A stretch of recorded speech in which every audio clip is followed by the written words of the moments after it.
اعوذ باللہ من الشیطان الرجیم بسم اللہ الرحمن الرحیم۔ السلام علیکم ورحمۃ اللہ وبرکاتہ۔ جیسے کہ آپ سب جانتے ہیں، ہم سورۃ البقرہ ترجمے کے ساتھ پڑھ رہے ہیں۔ آج ہم سٹارٹ کریں گے آیت نمبر 74 سے۔ ان آیات میں بھی اللہ تعالیٰ بنی اسرائیل سے مخاطب ہیں اور کچھ احکامات کا ذکر ہے۔ چلیے سٹارٹ کرتے ہیں آیت نمبر 74۔ سما پھر کست سخت ہو گئے، قلوبکم دل تمہارے، من بعدی بعد ذالکا اس کے، فہیا تو وہ کل حجارتی پتھروں کی طرح ہیں، او یا اشد زیادہ شدید، قسوتن سختی میں، وَإِنَّ اور بے شک، من الحجارتی بعض پتھر، لما البتہ وہ ہیں جو یتفجرو پھوٹ پڑتی ہیں، منہ ان سے، الانہار نہریں، وَإِنَّ اور بے شک، منہا کچھ ان میں سے، لما البتہ وہ ہیں جو یشققو پھٹ جاتے ہیں، فیخرجو پھر نکل آتا ہے، منہ ان سے، الماء پانی، وَإِنَّ اور بے شک، منہا کچھ ان میں سے، لما البتہ وہ ہیں جو یہبطو گر پڑتے ہیں، من خشیتی خوف سے، اللہ اللہ کے، وما اور نہیں، اللہ اللہ، بغافل غافل، اما اس سے جو تعملون تم عمل کرتے ہو۔ اس آیت میں بھی اللہ تعالیٰ بنی اسرائیل سے مخاطب ہیں کہ تازہ ترین واقعہ جو اوپر والی آیات میں گزرا ہے، مقتول کا دوبارہ زندہ ہو جانا، یہ دیکھ کر بھی تمہارے دل اللہ کے خوف سے نہیں لرزے اور توبہ استغفار کا جذبہ پیدا نہیں ہوا، بلکہ اس کے برعکس تمہارے دل پتھر کی طرح سخت، بلکہ اس سے بھی زیادہ سخت ہو گئے۔ دلوں کا سخت ہو جانا یہ افراد اور امتوں کے لیے سخت تباہ کن اور اس بات کی علامت ہوتا ہے کہ دلوں سے اثر پذیری اور قبول حق کی صلاحیت جو ہے وہ ختم ہو چکی ہے۔ اس کے بعد اس قوم کی، ان افراد کی اصلاح کی کوئی توقع نہیں ہوتی۔ اس کے علاوہ اس آیت میں پتھروں سے جو فوائد حاصل ہوتے ہیں اور ان پر جو کیفیات گزرتی ہیں اس کا ذکر ہے۔ اس سے معلوم ہوتا ہے کہ پتھروں کے اندر بھی ایک قسم کا ادراک اور احساس موجود ہے۔ آیت نمبر 75۔ افتطمعون کیا پھر تم طمع رکھتے ہو، ان کے یؤمنو وہ ایمان لائیں گے، لکم تمہارے لیے، وقد حالانکہ تحقیق کانا ہے، فریقن ایک گروہ، منہم ان میں سے، یسمعون وہ سنتے ہیں، کلام اللہ اللہ کا، ثم پھر یحرفونہ وہ تحریف کر ڈالتے ہیں اس میں، من بعد بعد اس کے، ما جو عقلوہ انہوں نے سمجھ لیا اسے، وہم جبکہ وہ یعلمون وہ علم رکھتے ہیں۔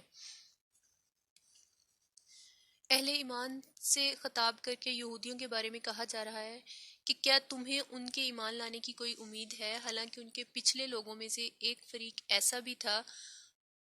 جو کلام الہی میں جانتے بوجھتے تحریف کرتا تھا، یعنی ایسے لوگوں کے ایمان لانے کی قطعاً امید نہیں ہے۔ اس کا مطلب یہ ہوا کہ جو لوگ دنیاوی مفادات کی وجہ سے کلام الہی میں تحریف کرنے سے گریز نہیں کرتے، وہ گمراہی کی ایسی دلدل میں پھنس جاتے ہیں کہ اس سے نکل نہیں پاتے۔ اللہ تعالیٰ ہم سب کو اس جرم سے محفوظ رکھے۔ آیت نمبر 67۔ وَإِذَا اور جب لاقو وہ ملاقات کرتے ہیں، الذین ان لوگوں سے، آمنو جو ایمان لائے، قالو وہ کہتے ہیں، آمنا ایمان لائے ہم، وَإِذَا اور جب خلا علیحدہ ہوتے ہیں، بعضهم بعض ان کے، الی بعض طرف بعض کے، قالو وہ کہتے ہیں، اتحدثونہم کیا تم باتیں بتاتے ہو انہیں، بما جو فتح کھول دی، اللہ اللہ نے، علیکم تم پر، لیحاجوکم تاکہ وہ جھگڑا کریں تم سے، بھی ساتھ اس کے، اندہ پاس، ربی کا تمہارے رب کے، افلا کیا پھر نہیں، تاکلون تم عقل سے کام لیتے۔ یہ بعض یہودیوں کے منافقانہ کردار کے بارے میں بیان کیا جا رہا ہے کہ وہ مسلمانوں میں تو اپنے ایمان کا اظہار کرتے تھے، لیکن جب آپس میں ملتے تو ایک دوسرے کو اس بات پر ملامت کرتے تھے کہ تم مسلمانوں کو اپنی کتاب کی ایسی باتیں کیوں بتاتے ہو جس پر رسول صلی اللہ علیہ وسلم کی صداقت واضح ہوتی ہے، اس طرح تو تم خود ہی ایک ایسی حجت ان کے ہاتھ میں دے رہے ہو جو تمہارے خلاف بارگاہ الہی میں وہ پیش کریں گے۔ آیت نمبر 77۔ اولا کیا بھلا نہیں، یعلمون وہ علم رکھتے، انا بے شک، اللہ اللہ، یعلم جانتا ہے، ما جو یسرون وہ چھپاتے ہیں، وما اور جو یعلنون وہ ظاہر کرتے ہیں۔ اللہ تعالیٰ فرماتا ہے کہ تم بتاؤ یا نہ بتاؤ، اللہ تعالیٰ کو ہر بات کا علم ہے اور وہ ان باتوں کو تمہارے بتائے بغیر بھی مسلمانوں پر ظاہر فرما سکتا ہے۔ وَمِنْهُمْ اور ان میں سے کچھ امیون ان پڑھ ہیں، لا یعلمون نہیں وہ علم رکھتے، الکتابہ کتاب کا، الا سوائے امانیہ تمناؤں کے، وَإِنْ اور نہیں ہم وہ الا مگر یظنون وہ گمان کرتے۔ اس آیت میں اللہ تعالیٰ ان کے ان پڑھ لوگوں کے بارے میں بتا رہے ہیں، وہ اپنی کتاب سے تو بے خبر ہیں لیکن وہ آرزویں ضرور رکھتے ہیں اور گمانوں پر ان کا گزارا ہوتا ہے، جس میں انہیں ان کے علماء نے ہی مبتلا کیا ہوا ہے۔ مثلا ہم تو اللہ تعالیٰ کے چہیتے ہیں، ہم جہنم میں اگر گئے بھی تو صرف چند دنوں کے لیے جائیں گے اور ہمیں ہمارے بزرگ جو ہیں وہ وہاں سے نکلوا لیں گے وغیرہ وغیرہ۔ یہ ان کی من گھڑت باتیں تھیں، ایسا حقیقت میں کچھ بھی نہیں ہے۔ اس کا ذکر اللہ تعالیٰ نے آیت نمبر 79 میں کیا ہے، فوائل پس ہلاکت ہے، للذین ان کے لیے جو یکتبون وہ لکھتے ہیں، الکتابہ کتاب کو، بایدیہم اپنے ہاتھوں سے، ثم پھر یقولون وہ کہتے ہیں، ھذا یہ من عند پاس سے ہے، اللہ کے، لیشتروا تاکہ وہ لے لیں، بھی بدلے اس کے، ثمنن قیمت، قلیلاً تھوڑی، فوائل پس ہلاکت ہے، لہم ان کے لیے، مما بوجہ اس کے جو کتبت لکھا، آئیدہم ان کے ہاتھوں نے، وویل پس اور ہلاکت ہے، لہم ان کے لیے، مما بوجہ اس کے جو یکسبون وہ کمائی کرتے ہیں۔